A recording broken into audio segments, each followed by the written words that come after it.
प्यारे बच्चों को मेरा प्यार भरा नमस्कार। मैं शिवा आप सभी लोगों के आपके अपने YouTube channel math bye Shiva में आपका स्वागत करता हूं। आज मैं आप सभी लोगों के बीच में बहुत ही धमाकेदार, बहुत ही बेहतरीन और बहुत ही शानदार क्लास लेकर आ चुका हूं। जैसा कि आप सभी लोगों को बहुत ही बेसब्री से इंतजार था कि सर ज्योमेट्री कब पढ़ेंगे, कब पढ़ाएंगे, तो आज आपका वो इंतजार खत्म हुआ और मैं आपके बीच में आज ये स्पेशल क्लास लेकर आ चुका हूं। इसको हम लोग इतना बेहतरीन तरीके से सीखेंगे कि आप बस मेरे पर भरोसा करके मेरे साथ जितना मैं ज्योमेट्री की क्लास लूंगा आप सारी क्लास एक बार देख लीजिएगा।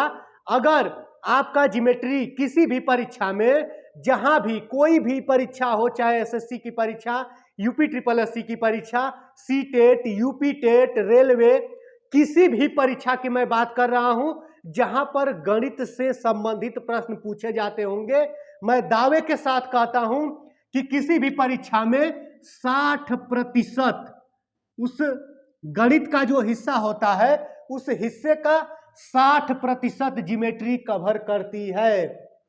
अगर मान लीजिए 60% नहीं कवर कर रही है तो 50% ज्योमेट्री से ही क्वेश्चन पूछा जाता है। यानी जो एसएससी की परीक्षा होती है, एसएससी जीडी की परीक्षा हो गई, रेलवे की परीक्षा हो गई, जितनी भी आप प्रतियोगी परीक्षा जानते हैं जिसमें गणित विषय को पूछा जाता है, उसमें ज्योमेट्री यानी जो रेखा गणित वाला पोर्शन होता है, जो ये रेखा गणित का पोर्शन या कह लें ज्योमेट्री कह लें, बहुत ही ज्यादा वेटेज रखता है।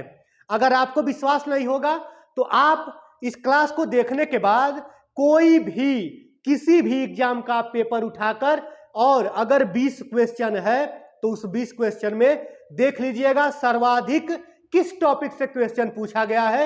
मेरा दावा है 60% नहीं तो 50%, अगर बहुत कम होगा तो 40%। 40% से नीचे ज्योमेट्री का वेटेज जा ही नहीं सकता है।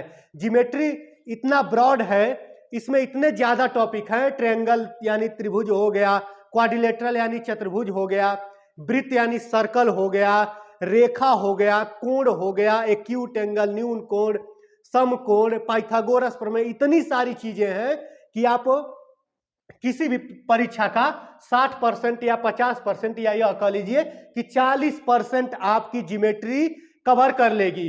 अगर ज्योमेट्री आप कभी नहीं पढ़े हैं तो आप बिल्कुल सही जगह हैं। अगर आप कभी नहीं पढ़े हैं या थोड़ा बहुत आप जानते हैं, अपने आप को जानकार मानते हैं, तो ये समझ लीजिए कि मैं इस क्लास में ऐसी ऐसी चीजें बताऊंगा कि आपको लगेगा कि आप पहली बार सुन रहे हैं। तो आप बस मेरे साथ एक विश्वास के साथ जुड़िएगा और इस क्लास को अंत तक देखिएगा। अगर इस क्लास को पूरा नहीं देखना है तो आप अभी से छोड़कर चले जाइएगा। क्यों? ठीक है, क्योंकि इतना बेहतरीन जानकारी अगर आप नहीं लेंगे तो फिर कहां जाएंगे आप। ठीक है, तो चलिए शुरुआत करते हैं हम लोग ज्योमेट्री की। ज्योमेट्री की शुरुआत करते ही मैं आपको बताना चाहता हूं कि गणित की हमारी यानी मैथ की 3 शाखाएं हैं। यानी हमारा जो मैथ है यानी गणित है, गणित की 3 शाखाएं हैं। गणित की जो हमारी 3 शाखाएं हैं, पहला हमारा क्या है? पहला हमारा अर्थमेटिक है, दूसरा हमारा अलजेब्रा, यानी पहला हमारा अर्थमेटिक है, अर्थमेटिक्स, इसको अंक गणित कहते हैं। दूसरा हमारा एलजेब्रा है, एलजेब्रा है, और तीसरा हमारा आज जिसके बारे में पढ़ने वाले हैं ज्योमेट्री है। यानी गणित कई शाखाओं में बटी हुई है तो सभी की सभी गणित, लेकिन कई शाखाओं में बटी हुई है। क्यों इनको अलग शाखा में बांटा जाता है? तो जो हमारा अर्थमेटिक होता है, तो अर्थमेटिक में जितनी भी संख्याएं होती हैं, चाहे प्राकृतिक संख्या हो जाए, पूर्ण संख्या हो जाए, पूर्णांक संख्या हो जाए, उन पर आधारित फंडामेंटल ऑपरेशन के बारे में हम लोग पढ़ते हैं। फ्रैक्शन नंबर हो जाए, डेसिमल नंबर हो जाए, एलसीएम हो जाए, एचसीएफ हो जाए, फैक्टर हो जाए, जितना भी ये सब टॉपिक हम लोग पढ़ते हैं, ये सभी के सभी टॉपिक हमारा अर्थमेटिक के अंतर्गत आता है। अलजेब्रा के अंतर्गत उस टॉपिक को हम लोग पढ़ते हैं जब संख्या के स्थान पर अल्फाबेट यानी अक्षर का प्रयोग होने लगता है, तो वो उस प्रकार की गणित को हम लोग अलजेब्रा में पढ़ते हैं। और ज्योमेट्री हमारी क्या है? तो ज्योमेट्री को आप समझ लीजिए कि इस पृथ्वी पर या इस संपूर्ण ब्रह्मांड में जितनी भी हमारी आंखें जितनी भी वस्तुओं को देख पाती हैं, उन सभी वस्तुओं का अध्ययन, तो अध्ययन किस प्रकार का अध्ययन, उन सभी वस्तुओं का मेजरमेंट यानी मापन कैसे करेंगे।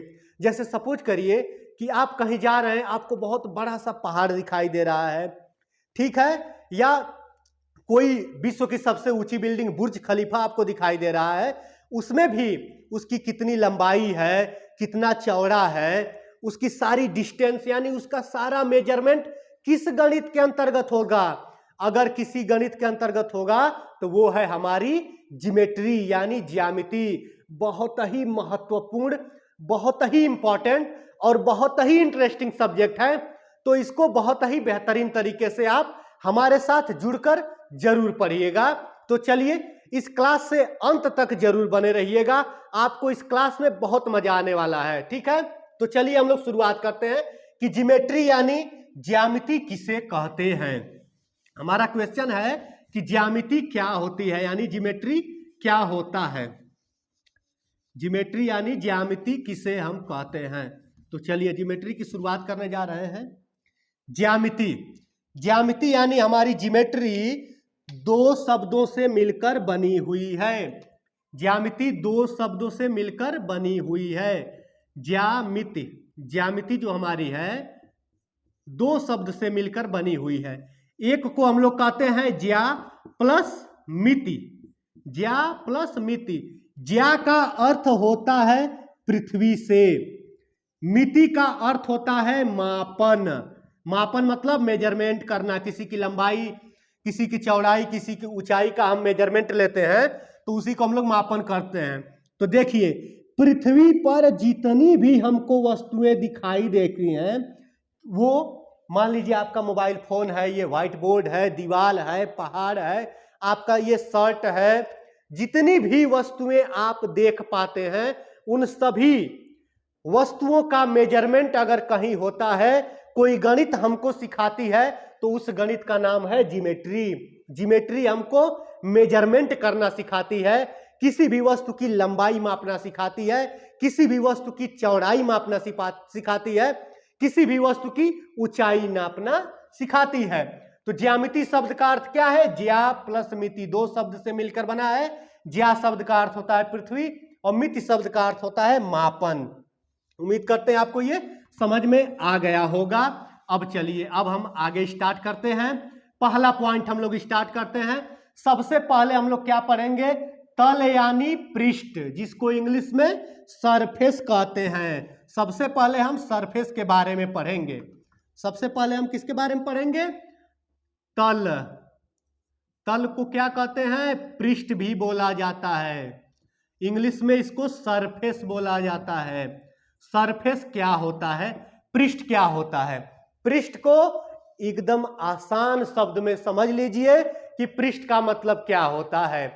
कोई भी वस्तु आप ले लीजिए, फुटबॉल गेंद ले लीजिए, ये व्हाइट बोर्ड ले लीजिए, कोई भी वस्तु आप ले लीजिए और उसको टच करिए यानी छूइए उसको, यानी महसूस करिए।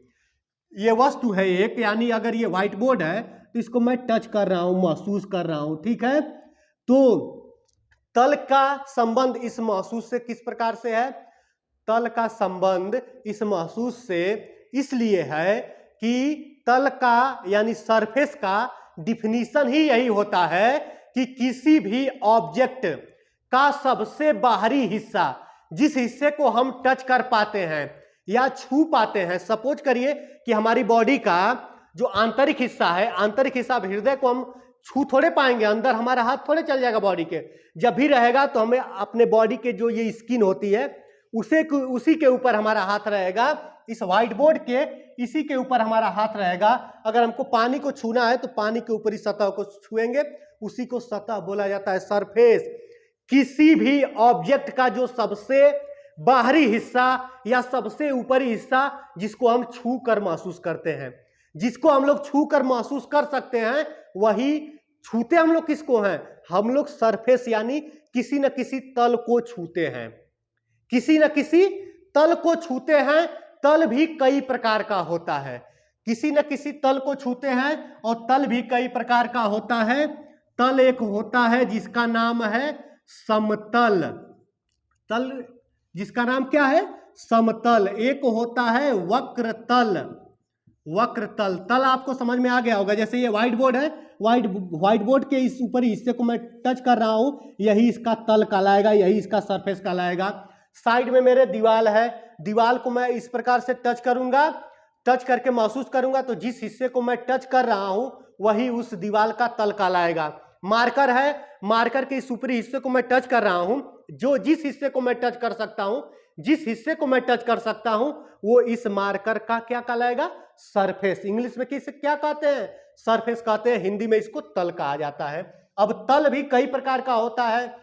अब जैसे मान लीजिए व्हाइट बोर्ड है, यहां से यहां तक एकदम मुलायम तल है और सभी जगह बराबर हमको दिख रहा है, मुलायम है और सभी जगह क्या है, बराबर दिख रहा है। कहीं कहीं स्किन, कहीं कहीं पर ऐसा भी तल होता है कि जो एकदम खुरदुरा रहता है, कहीं कहीं पर तल इस प्रकार से रहेगा कि ऊबड़ खाबड़ टाइप में। सपोज करिए कुछ जमीन ऐसी भी होती है जो ऊबड़ खाबड़ टाइप में होती है, जैसे पठारी इलाका, पठार का जो इलाका होता है वो कैसा इलाका होता है हमारा, तो उसका तल कहीं ज्यादा डाउन हो जाएगा, कहीं कुछ दूर तक फ्लैट रहेगा, फिर डाउन हो जाएगा। यानी तल इस धरती पर या इस पृथ्वी पर अलग अलग, हर एक ऑब्जेक्ट का तल अलग अलग तरह का होता है। ठीक है, तो समतल हम लोग किसे कहते हैं, समतल, यानी समतल को इंग्लिश में प्लेन कहा जाता है। समतल क्या होता है, तो मैं यहां पर टाइम बचाने के लिए मैं सब कुछ पहले से ही नोट डाउन कर चुका हूं। तल के लिए लिखा हुआ है कि it is a flat surface. समतल कैसा होता है, फ्लैट होता है, फ्लैट यानी चपटा होता है। सरफेस इसका कैसा होता है, समतल का सरफेस फ्लैट यानी चपटा होता है। लिखा हुआ है आपके सामने कि it is a flat surface both length and breadth, यानी इसमें दो चीजें पाई भी जाती हैं। अभी मैं इसको बताऊंगा कि किसी भी समतल में लंबाई और चौड़ाई पाई जाती है, बट नो थिकनेस, या यह कहें कि बट नो हाइट। थिकनेस और हाइट दोनों सेम वर्ड है, सेम शब्द है। यानी प्लेन की मैं यहां पर डिफिनीशन लिखा हूं कि it is a flat surface both length and breadth but no thickness, यानी जो समतल होता है यह एक फ्लैट सरफेस यानी चपटा तल होता है। बोथ मतलब दोनों, क्या दोनों, लेंथ एंड ब्रीथ, दोनों इस समतल के पास पाया जाता है।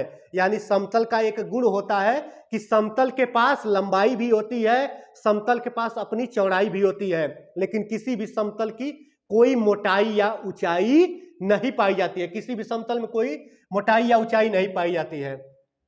वक्र तल की बात किया जाए, वक्र तल क्या होगा, आप वॉलीबॉल क्रिकेट खेलते होंगे, क्रिकेट की गेंद कैसा होता है, क्रिकेट का गेंद का जो तल होता है वो वक्र होता है, गोल होता है, घुमावदार होता है, राउंडिंग, उसका सरफेस राउंडिंग होता है। तो राउंड सरफेस को हम लोग क्या कहते हैं, वक्र तल कहा जाता है। उम्मीद करते हैं आपको समतल और वक्र तल समझ में आ गया होगा। अब चलिए हम लोग समतल का यानी प्लेन का कुछ गुण पढ़े। प्लेन दिखने में कैसा होता है, समतल दिखने में कैसा होता है। सबसे बहुत ही इंपॉर्टेंट डिफिनेशन होती है समतल की। समतल ज्योमेट्री में बहुत इंपॉर्टेंट रोल अदा करता है, प्लेन ज्योमेट्री में बहुत ही इंपॉर्टेंट रोल अदा करता है।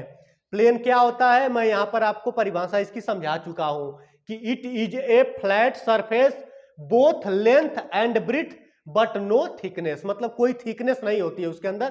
कैसा दिखता है, देखिए मैं यहां पर बना भी चुका हूं, देखिए समतल एक ऐसी आकृति होती है जिसको हम अगर लंबाई के दिशा में चाहें तो इनडेफिनिट लेंथ तक एक्सटेंड कर सकते हैं। एक्सटेंड मतलब बढ़ा सकते हैं, यानी फैला सकते हैं। समतल दिखने में इसी, सपोज करिए कि इसी तरह का आकार होता है। लंबाई में भी आपकी जहां तक इच्छा वहां तक बढ़ा लीजिए, किसी भी दिशा में जहां तक आपकी इच्छा उसको बढ़ा लीजिए, किसी भी दिशा में आपकी जहां तक इच्छा कर रही है वहां तक बढ़ाइए। ये इसकी कभी भी लेंथ और ब्रीथ खत्म नहीं होगी, कभी भी इसकी लंबाई और चौड़ाई समाप्त नहीं होती है। ठीक है। यानी समतल में क्या क्या चीजें पाई जाती हैं? तो समतल में दो चीजें पाई जाती हैं, लेंथ पाया जाता है और ब्रीड्थ पाया जाता है, कोई ऊंचाई नहीं पाई जाती है। अगर सपोज करिए कि ये मैं समतल बनाया हूं, इसी समतल को अगर हमको मिटाना है, यानी इसको मिटाना है, तो देखिए चाहे तो मैं इसके लंबाई में मिटा दूं, चाहे तो इसके चौड़ाई में मिटा दूं। क्या मैं ऊंचाई में मिटा सकता हूं? ऊंचाई से इससे कांटेक्ट मेरा टूट जा रहा है। कांटेक्ट टूटने का मतलब कि ऊंचाई में इसका कोई सरफेस ही नहीं है जिसको हम टच करके मिटा सकें। यानी समतल में सिर्फ और सिर्फ दो चीजें पाई जाती हैं, लंबाई और चौड़ाई, यानी लेंथ एंड ब्रीड्थ, दो चीजें पाई जाती हैं। इसमें कोई हाइट और कोई मोटाई यानी थिकनेस नहीं पाया जाता है। अब अगला हमारा डिफिनीशन है बिंदु। बिंदु को इंग्लिश में कहते हैं पॉइंट। बिंदु के बारे में हम लोग पढ़ेंगे, बिंदु क्या होता है। बिंदु को इंग्लिश में हम लोग क्या कहते हैं? बिंदु को इंग्लिश में बोला जाता है पॉइंट। पॉइंट क्या होता है? मैं पहले से ही इसकी डिफिनीशन यहां पर लिख चुका हूं कि point is a planar figure. अब ये प्लेनर फिगर क्या होता है?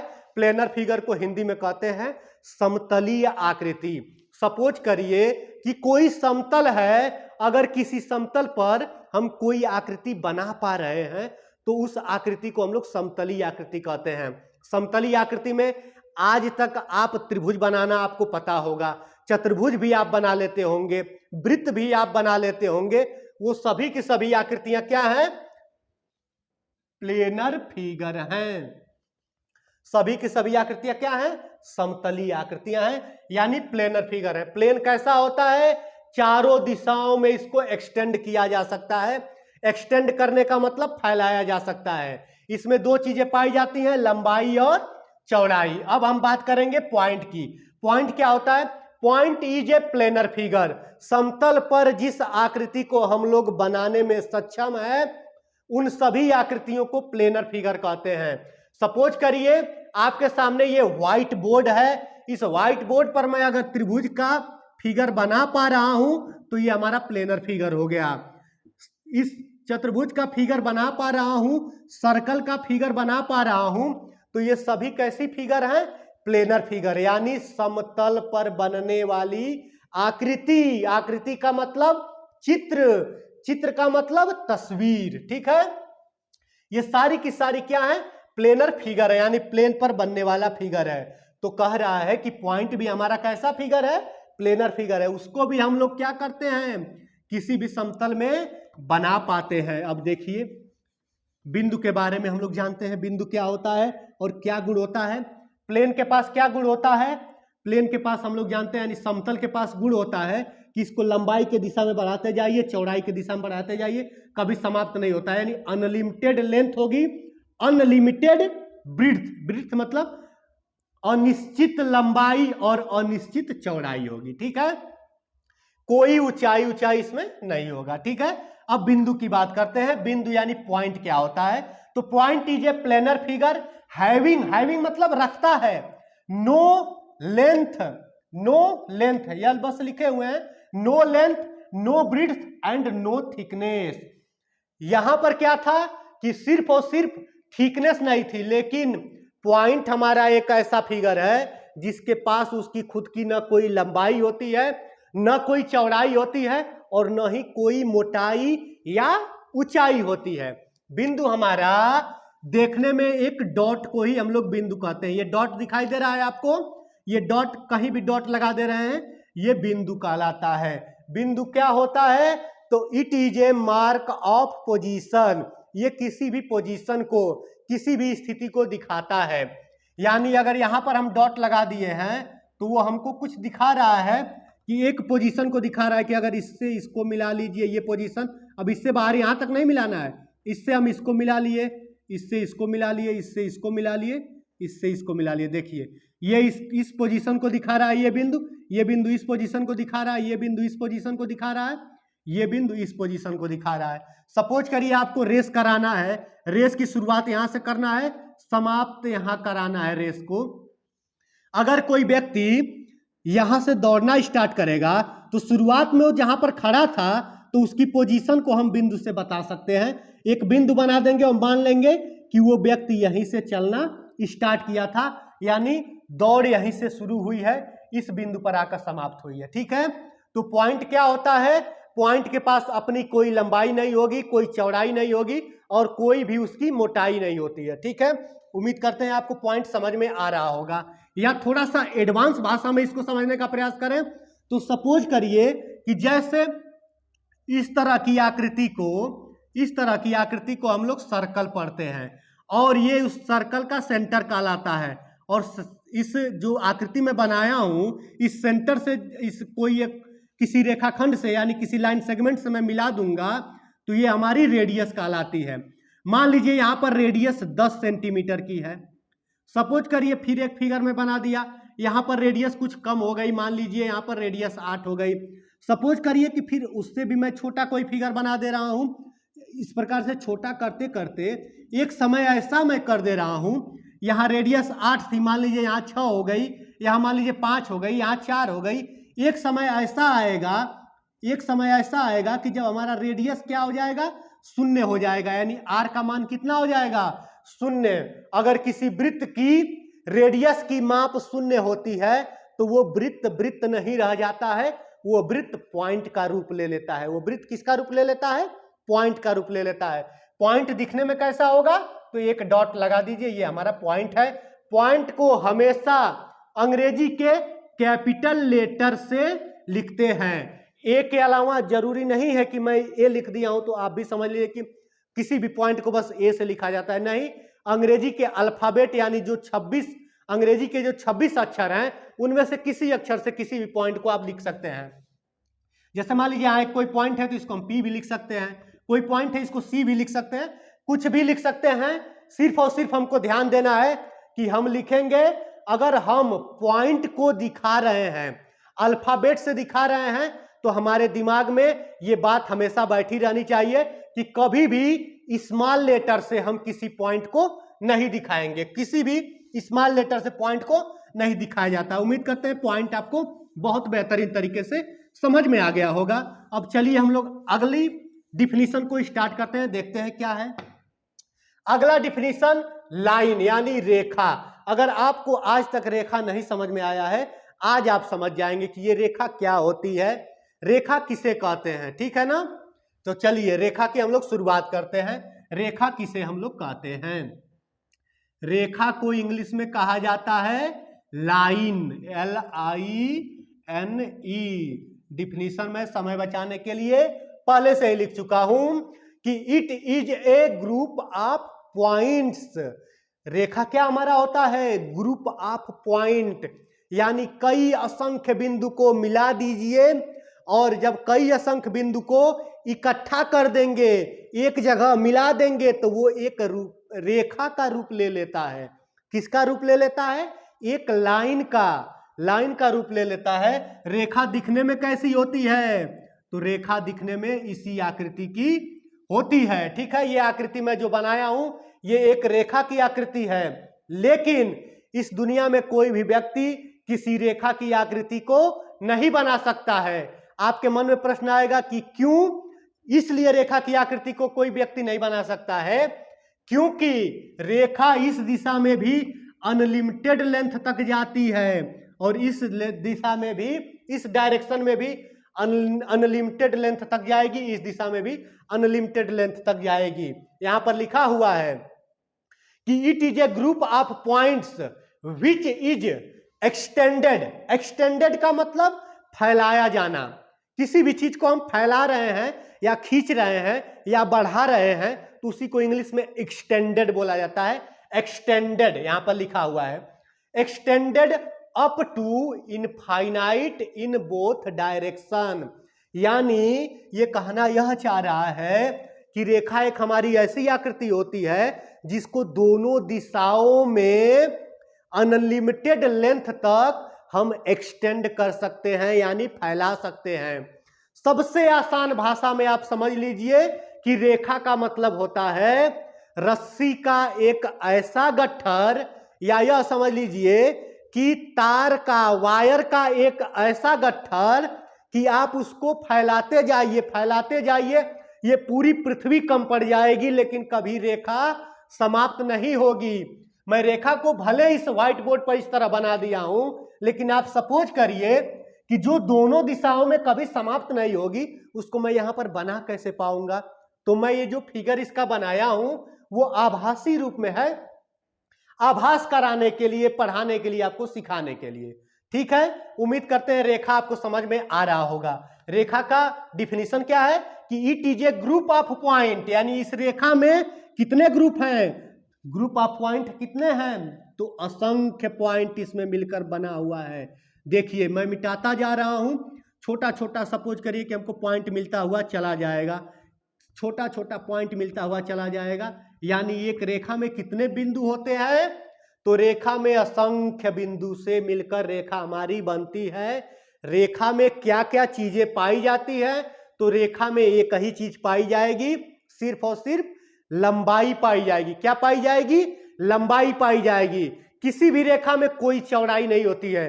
किसी भी रेखा की, कभी क्वेश्चन ऐसे भी पूछा जा सकता है कि किसी भी रेखा की हमको चौड़ाई बताइए, तो किसी भी रेखा की चौड़ाई शून्य मानी जाती है, यानी रेखा की चौड़ाई शून्य होती है। किसी भी रेखा की ऊंचाई बताइए, यानी रेखा की ऊंचाई कितना होती है?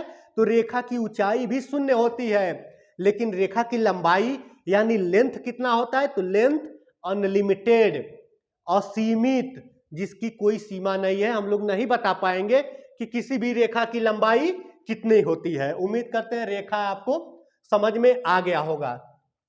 सपोज करिए रेखा को अब अगर हमको दिखाना है, रिप्रेजेंट करना है, यानी अगर कहीं ज्योमेट्री आप पढ़ रहे होंगे तो वहां पर जब रेखा को दिखाएगा, किताब में अगर कहीं रेखा को दिखाएगा, लिखेगा, तो किस प्रकार से लिखेगा?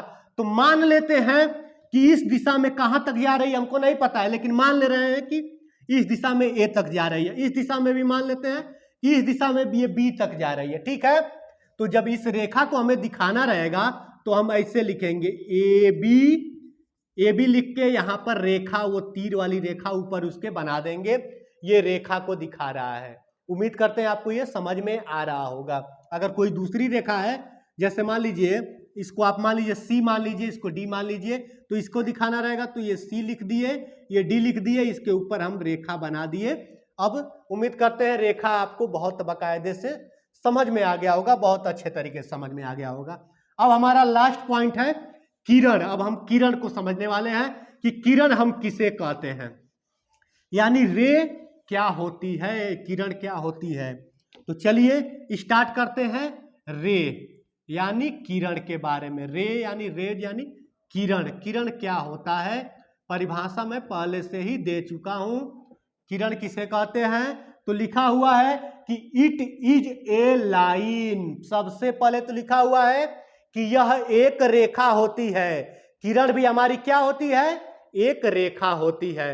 अब कैसी रेखा होती है? लिखा हुआ है it is a line produced. Produce मैंने प्रोड्यूस किया जा सकता है, फैलाया जा सकता है।